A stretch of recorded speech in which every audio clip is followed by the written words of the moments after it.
नमस्कार, मैं doctor Narendra Kumar, drawing and painting से। अभी हम चर्चा कर रहे थे आज जैसे कि कला का शैक्षणिक महत्व, कला का शिक्षा में क्या महत्व है, कला हमारे जीवन को, मनुष्य जीवन को किस तरह से बदलती है और कला का हमारे मनुष्य जीवन में क्या महत्व है। क्योंकि कला के बिना कोई भी मनुष्य है वो एक तरह से पशु के समान माना गया है। और कला शिक्षा से मनुष्य के अंदर सौंदर्यात्मक अनुभूति, उसके अंदर शिक्षा, विचार, अंदर चिंतन मनन, चयन आदि अनेक रूपों को वो उसके अंदर वो विकसित करती है मनुष्य के अंदर। तो उसी तरह से जैसे हम आगे चर्चा कर रहे थे कि कला शिक्षा के द्वारा, जैसे कला शिक्षा में हमें आत्मसंतोष, आत्मविश्वास और आत्मसंतुष्टि का भी ज्ञान कराती है, ऐसा एहसास कराती है।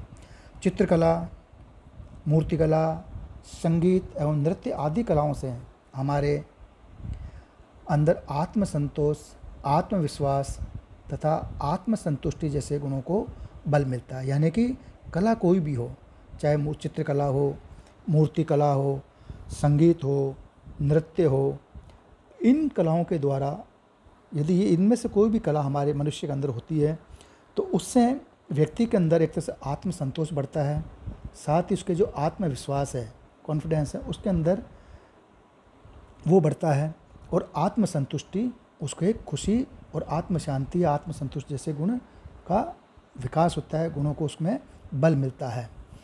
कलाओं में यदि हमें पूर्ण दक्षता प्राप्त न भी हो तब भी अभ्यास के दौरान हमें अपने कार्य को पूर्ण करने पर जो गर्व तथा गौरव मिलता है वह अनिर्वचनीय होता है।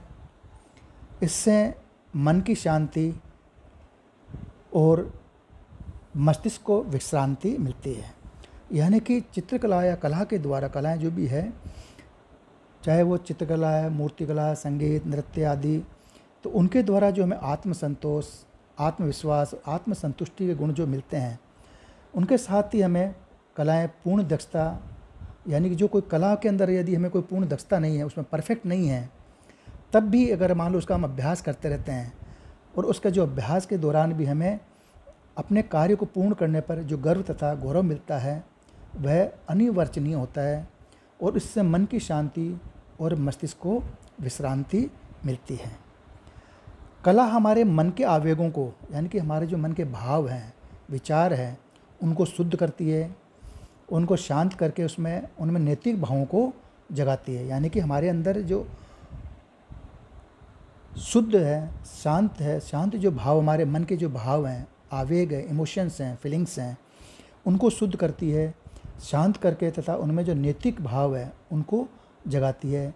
वह एकीकरण और जल कल्याण का कार्य करती है, यानी कि उनका एकीकरण करके और जो जन कल्याण है, समाजोपयोगी जन कल्याण का कार्य भी करती है।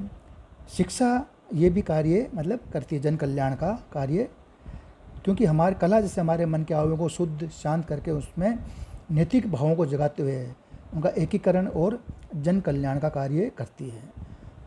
अतः कला को शैक्षणिक महत्व को सहज ही समझा जा सकता है। यानी कि कला का क्या हमारे जीवन में महत्व, या कला शिक्षा का जीवन हमारे लिए कितना महत्व होता है कि इस कला शिक्षा के बिना, कला के बिना मनुष्य अपूर्ण है, अधूरा है। तो इसलिए कला शिक्षा का जैसे हमारे शैक्षणिक कला शिक्षा हमारे जीवन, मनुष्य जीवन में महत्वपूर्ण स्थान रखती है। शिक्षा में यदि कला को शामिल कर लिया जाता है, या जो आजकल तो चल रही है, बाल्यकाल से ही बच्चों को शिक्षा दी जाती है, कला के द्वारा ही हम बच्चों को सिखाते आए हैं। तो शिक्षा में यदि कला को शामिल कर लिया जाता है तो उसमें सौंदर्य बोध, रूप बोध और पटुता की अभिवृद्धि होती रहती है। इससे पूर्व जैसे हम ये चर्चा कर चुके थे, जैसे समाज इसके बारे में। तो शिक्षा में यदि कला आती रहती है, हालांकि चल रही है हमारे यहाँ पे, प्रारंभ से ही, बाल्यकाल से ही बच्चों को कला शिक्षा के द्वारा ही, कला के द्वारा ही बच्चों को सिखाया जाता है, ज्ञान बताया जाता है, चित्रों के माध्यम से उनको शिक्षा दी जाती है। तो इससे उनमें सौंदर्य बोध, रूप बोध, यानी जो उसका आकार है उसके बारे में जानकारी होती है। पटुता यानी कि उसकी जो ज्ञान की अभिवृद्धि होती है। व्यक्तित्व के संपूर्ण विकास तथा सद्वृत्तियों के जागरण के लिए शिक्षा के साथ ही कलात्मक गुण ग्राहकता भी ज़रूरी मानी गई है, क्योंकि कला मात्र शिक्षा का ही नहीं बल्कि आदमी के व्यक्तित्व का भी एक हिस्सा होती है। जैसे कि मैंने बताया था पूर्व में कि कला हमारे व्यक्तित्व को एक तरह से पूर्णता की ओर प्रदान करती है। तो आदमी जैसे कला मात्र शिक्षा का ही नहीं बल्कि आदमी के संपूर्ण जो व्यक्तित्व है, उसकी जो पर्सनालिटी है, उसके जो व्यक्तित्व का भी एक हिस्सा होती है। अतः शिक्षा की दृष्टि से कला का पर्याप्त महत्व माना गया है। अब जैसे आगे हैं कला शिक्षा के वर्तमान केंद्र। तो हमारे यहाँ की भारतीय जो हमारे देश में मतलब कि कला शिक्षा के महत्वपूर्ण कला केंद्र, जहाँ पे कला की शिक्षा दी जाती है, प्रारंभिक से लेके उच्च शिक्षण तक कौन कौन से हमारे यहाँ पे चित्रकला के और ललित कलाओं के जो शिक्षण संस्थान हैं, उनके बारे में हम आगे चर्चा करेंगे। तो कला शिक्षा के वर्तमान केंद्र कौन कौन से हैं? चित्रकला, मूर्तिकला तथा संगीत व नृत्य कलाओं की शिक्षा के लिए प्रारंभ में जैसे कुछ इन्हीं गिने केंद्र ही होते थे, किंतु जैसे जैसे समाज में आज कला व संस्कृति के प्रति लोग जागरूक हुए हैं, वैसे वैसे ही कला शिक्षा का विस्तार भी हुआ है और हो रहा है आगे। और आज देश में ऐसे सैकड़ों कला केंद्र हैं जो उक्त यानी कि जो ललित कलाओं की विविधता, कलाओं की विधिवत यानी कि ऐसे सैकड़ों केंद्र जो ललित कलाओं की विधिवत शिक्षा देकर डिग्री अथवा डिप्लोमा आदि की उपाधियाँ प्रदान करते हैं। इन पर हम दृष्टिपात करते हैं। ललित कलाएँ यथा चित्रकला, मूर्तिकला, ग्राफिक कलाओं की विधिवत शिक्षा के लिए हमारे जैसे देश में डिग्री तथा डिप्लोमा पाठ्यक्रम अनेक स्थानों पर चलाए जा रहे हैं। इनमें निम्नलिखित प्रमुख स्थान हैं। जैसे प्रथम है कला भवन शांति निकेतन कलकत्ता।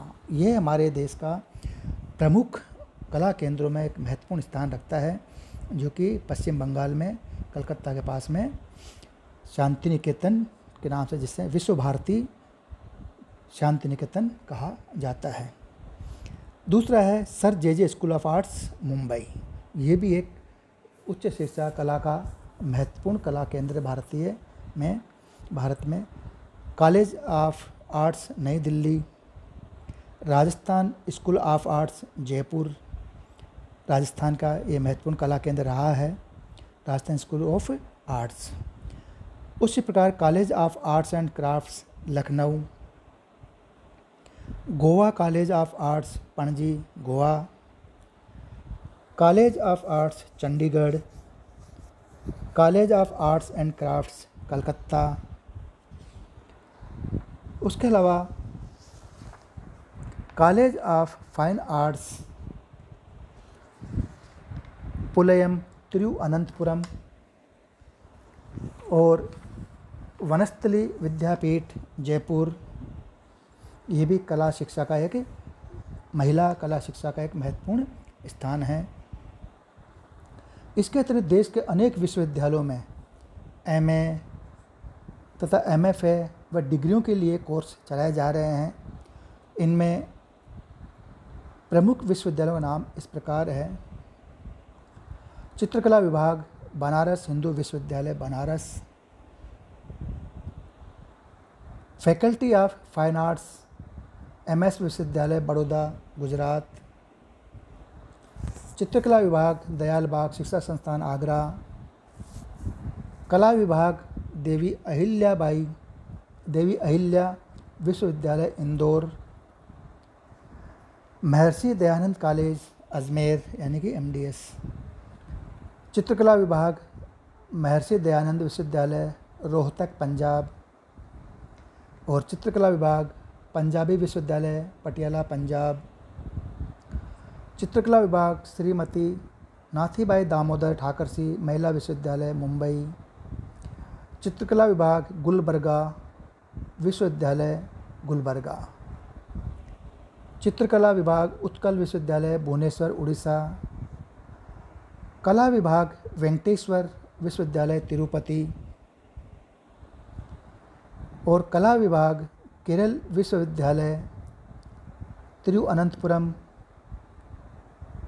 ललित कला संकाय Sahuram degree college Bareilly Uttar Pradesh, college of arts and crafts Chennai, उसके अलावा ललित कला विभाग राजस्थान विश्वविद्यालय जयपुर, ललित कला या विभाग एमएस विश्वविद्यालय उदयपुर, उसी प्रकार जैसे ललित कला विभाग जोधपुर विश्वविद्यालय जोधपुर आदि अनेक हैं। इनके अतिरिक्त भी अनेक दूसरे विश्वविद्यालय ललित कला में स्नातक तथा अधिस्नातक डिग्री के लिए कोर्स चला रहे हैं, जिनकी जानकारी रोजगार पत्रिकाओं के माध्यम से भी दी जाती रहती है। उक्त पाठ्यक्रमों में प्रवेश हेतु 12वीं कक्षा का नियमित पाठ्यक्रम पास करना आवश्यक होता है और इसके अतिरिक्त भी विद्यार्थियों को प्रवेश परीक्षा में कई विश्वविद्यालय या कई संस्थान ऐसे भी है कि जो प्रवेश परीक्षा भी रखते हैं, उन प्रवेश परीक्षा में शामिल होना पड़ता है। और उक्त अनेक विश्वविद्यालयों में से अनेक मूर्तिकला, संगीत और नृत्य कलाओं में डिग्रियां भी देते हैं और विधिवत शिक्षा ग्रहण करने और परीक्षा में पास करने के बाद में। तो इस प्रकार ही जैसे हमारे देश में अनेक उच्च शिक्षा कला के अनेक केंद्र हैं, जिनके बारे में मैंने आपको बताया। अब जैसे हम आगे पढ़ेंगे कला शिक्षा के लिए ज़रूरी बातें, कला शिक्षा के लिए कौन कौन सी ज़रूरी और महत्वपूर्ण बातें, इनके बारे में आगे चर्चा करेंगे। धन्यवाद।